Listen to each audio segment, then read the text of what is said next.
اعوذ باللہ من الشیطان الرجیم بسم اللہ الرحمن الرحیم ان الذين يرمون المحصنات الغافلات المؤمنات لعنوا في الدنيا والآخرة ولهم عذاب عظیم الى آخر الآیہ۔ سورۃ النور کی آیت نمبر 23 سے لے کے آیت نمبر 26 تک کا مضمون ہے۔ کل ذکر کیا تھا کہ مومن خواتین کی اللہ رب العزت نے صفات ذکر فرمائی ہیں، اس کے بارے میں کچھ باتیں ذکر کی تھیں۔ مؤمنات الغافلات، خواتین کی ایک صفت بیان کی کہ وہ غافل ہوتی ہیں۔ غافل ہونے کا یہ معنی نہیں ہے جو ہمارے ہاں مروج معنی ہے غفلت کا، کہ کسی چیز کا پتہ ہی نہیں۔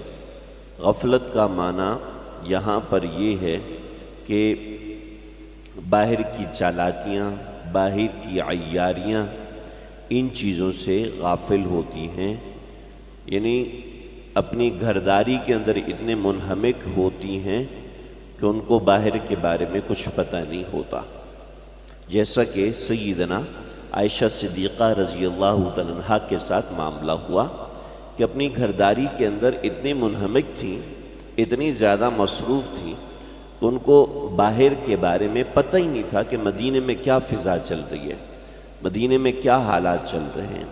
چنانچہ یہ اللہ رب العزت نے ایک پسندیدہ صفت بیان فرمائی۔ آج دیکھا جائے تو ہماری خواتین کو گھرداری کے علاوہ سب چیزیں آتی ہوتی ہیں۔ گھرداری کے علاوہ یعنی شوہر سے کیسے نبھا کرنا ہے، اپنے بچوں کی تربیت کیسے کرنی ہے، کہ بچہ کون سی سٹیج میں کس نوعیت کی تربیت مانگتا ہے، کتنا بڑا ہے۔ آج تو 2 سال کے بچے کو بھی ماں کارٹون دکھا کے روٹی کھلا رہی ہوتی ہے کہ کارٹون کے بغیر روٹی نہیں کھاتا۔ تو یعنی جس ماں کو بچے کو 2 سال کے بچے کو روٹی کھلانا نہیں آتی، وہ یہ کہتی ہے کہ میں نے دنیا کی سیاست کو سمجھنا ہے، میں نے دنیا کے حالات کو۔ ایک انجینئر ہے، اس کو انجینئرنگ کے علاوہ ہر چیز آتی ہے، اس کو ڈاکٹری بھی کروا لو، اس کو دنیا کے مشورے بھی لے لو، سیاستدان کیسے حکومت چلائیں وہ بھی سمجھ لو اس سے، لیکن اس کو انجینئرنگ نہیں آتی تو کیا کہیں گے؟ اس کو آپ سمجھدار کہیں گے، بیوقوف کہیں گے۔ ایسی ایک عورت گھرداری کے لیے پیدا کی گئی ہے۔ بقیہ چیزیں اس نے بادشاہ بھی بنانے ہیں، بادشاہ بھی عورت کے پاس ہی پیدا ہوتے ہیں اور وزیر بھی عورت کے پاس ہی پیدا ہوتے ہیں، لیکن اس کو اولین تربیت نہیں آتی۔ وہ یہ کہتی ہے کہ میں 400 پیسنجر کی خدمت کروں گی لیکن گھر کے 4 بندوں کی خدمت نہیں کر سکتی۔ تو ایسی تربیت ہماری خواتین کی جا رہی ہے۔ شریعت نے یہ سمجھایا کہ عورت کو سب سے بنیادی چیز گھرداری ہے۔ اگر اس کو گھرداری نہیں آتی ہے تو اس کا مطلب اس کو کچھ بھی نہیں آتا، جیسے ہم اس انجینئر کے بارے میں کہہ رہے ہیں۔ تو بچوں کی تربیت یہ اس کی ذمہ داری ہے۔ شوہر کو گھر میں ایک اچھا ماحول دینا یہ ماں کی، عورت کی ذمہ داری ہے۔ اسی طریقے سے گھر کے اندر کس نوعیت کی فضا قائم ہوگی، وہ فضا قائم کرنا بھی ایک عورت کی ذمہ داری ہے۔ بہت تفصیلات ہیں، شریعت نے سکھایا ہے کہ کس طریقے سے ایک عورت کو گھر چلانا ہے، کس طریقے سے عورت کو گھر کے معاملات درست رکھنے ہیں، بہت سی چیزیں ہیں۔ بہرحال میں نے یہاں پر یہ ساری بات ذکر کی، ان الذین یرمون المحصنات الغافلات، کہ غفلت یعنی باہر کے حالات سے غفلت، یہ ایک عورت کی پسندیدہ صفت ہے۔ تو آج اس صفت کی بہت زیادہ ضرورت ہے۔ یوم تشہد علیہ، اور جو لوگ ایسی پاکیزہ عورتوں پر تہمت لگاتے ہیں ان کے ساتھ تو عذاب ہوگا۔ عذاب کی کچھ چیزیں اللہ رب العزت نے بیان فرمائی۔ روز قیامت جو عذاب ہوگا ان میں ایک عذاب یہ بھی ہوگا کہ انسان کے اپنے اعضاء اس کے خلاف گواہی دیں گے، اس کے ہاتھ گواہی دیں گے کہ اس نے مجھ سے، میرے ذریعے سے حرام لیا تھا۔ اس کی زبان گواہی دے گی، اس کی زبان خود اس کے خلاف بولے گی، اس کی آنکھیں خود اس کے خلاف بولیں گی، اس کے کان خود اس کے خلاف بولیں گے۔ اللہ ہم سب کی حفاظت فرمائے۔ یعنی ہم جس پیٹ کو، ہم جس بدن کو راحت دینے کے لیے حرام پیسہ لیں، حرام پیسہ کمائیں کہ یہ حرام پیسہ لیا تھا کہ ہم اس سے یہ سہولت، اسی بدن کو سہولت دینے کے لیے گھر بنا رہا ہے، اس بدن کو سہولت دینے کے لیے جہاز میں جا رہا ہے، اس بدن کو سہولت دینے کے لیے اچھی گاڑی خرید رہا ہے، اس بدن کو سہولت دینے کے لیے اچھے سے اچھا کھانا کھا رہا ہے، اس بدن کو سہولت دینے کے لیے اچھے سے اچھا کپڑا پہن رہا ہے، اچھے سے اچھا زیور پہن رہا ہے، تو یہی بدن انسان کے خلاف بول رہا ہوگا۔ یوم تشہد علیہم السنتہم، زبان میرے اختیار میں نہیں ہوگی، کسی اور کے اختیار میں ہوگی۔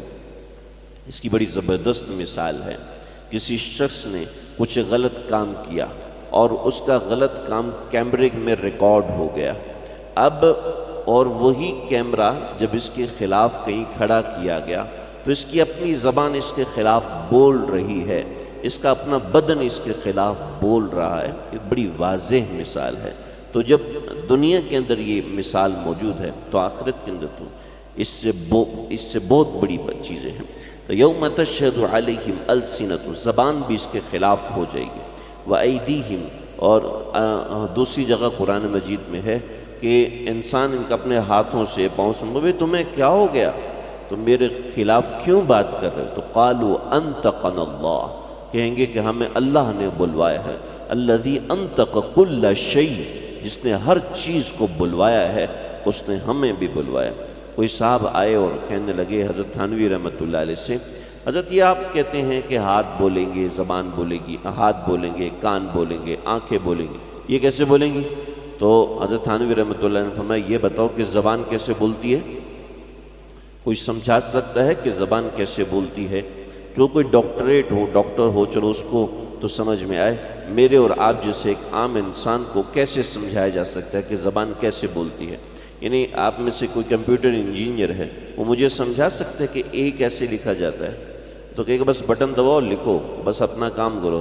اے کے پیچھے کون سی لینگویج ہے، وہ کون سی لینگویج میں کنورٹ ہوتی ہے، پھر الیکٹرانک لینگویج آتی ہے اور پھر اس کو ایک ونڈو کے ذریعے سے دکھایا جاتا ہے تو وہ اے بنتا ہے۔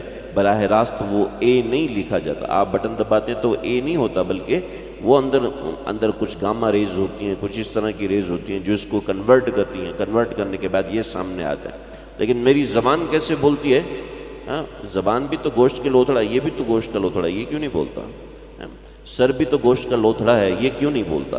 سارے جسم کو اللہ نے الگ الگ قسم کے گوشت ایک ہی ہے، لیکن سارے جسم میں اللہ نے الگ طریقے سے بکھیر، دماغ کا گوشت الگ ہے، زبان کا گوشت الگ ہے، رگوں کا گوشت الگ ہے، دل کا گوشت الگ ہے، کلیجے کا گوشت الگ ہے، پھیپھڑے جس گوشت کے بنے وہ الگ ہے، کھال جس گوشت کی بنی وہ، تو اللہ رب العزت نے ہر ایک میں اپنی تکنیک رکھی۔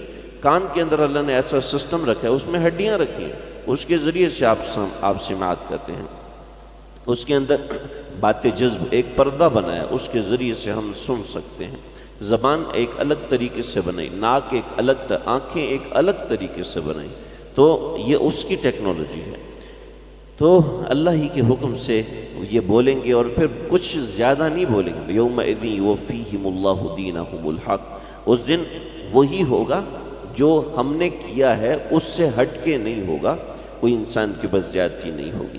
پھر اس کے بعد اللہ رب العزت نے قاعدہ بیان کیا، الخبیثات للخبیثین، یہ پاکیزگی بیان ہے حضرت عائشہ صدیقہ کی کہ گندے مرد گندی عورتوں کے لیے ہوتے ہیں، گندی عورتیں گندے مردوں کے مطابق ہوتی ہیں۔ اسی طریقے سے فرمایا کہ پاکیزہ مرد پاکیزہ عورتوں کے لیے اور پاکیزہ عورتیں پاکیزہ مردوں کے لیے ہوتی ہیں۔ جب نبی اکرم صلی اللہ علیہ وسلم پاکیزہ ہیں تو ان کی اہلیہ بھی پاکیزہ ہے، چنانچہ سب اس بات پہ متفق ہیں کہ آقا صلی اللہ علیہ وسلم پاکیزہ، جب آپ صلی اللہ علیہ وسلم پاکیزہ ہیں تو سیدنا عائشہ بھی پاکیزہ ہیں۔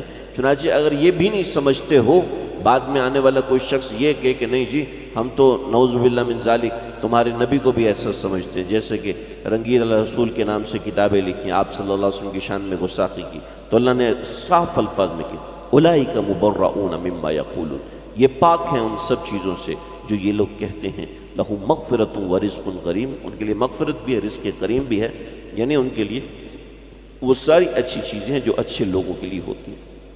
اس میں ایک قاعدہ ہے الخبیثات للخبیثین، بہت سے اشکالات ہیں، بہت سی باتیں ہیں کہ گندے مرد گندی عورتوں کے لیے۔ اب سوال پیدا ہوتا ہے کہ ایک شخص تو پاک دامن ہے لیکن بعض مرتبہ ہمیں نظر آتا ہے کہ اس کی بیوی اچھی نہیں ہوتی ہے، ایک بیوی بہت نیک ہے نیک نہیں ہے لیکن پاک دامن ہے، نیک نہیں ہے لیکن اس کے دامن پہ کوئی داغ نہیں ہے، لیکن اس کا شوہر بہت ہی برا نکلتا ہے، تو اس صورت میں اس آیت کے اندر کیا ہے، ایک بڑا مارکۃ الآرام مسئلہ ہے، بہت سی چیزیں ہیں، انشاءاللہ اس کو آئندہ ذکر کروں گا۔ اللہ سمجھنے کے عمل کرنے کی توفیق۔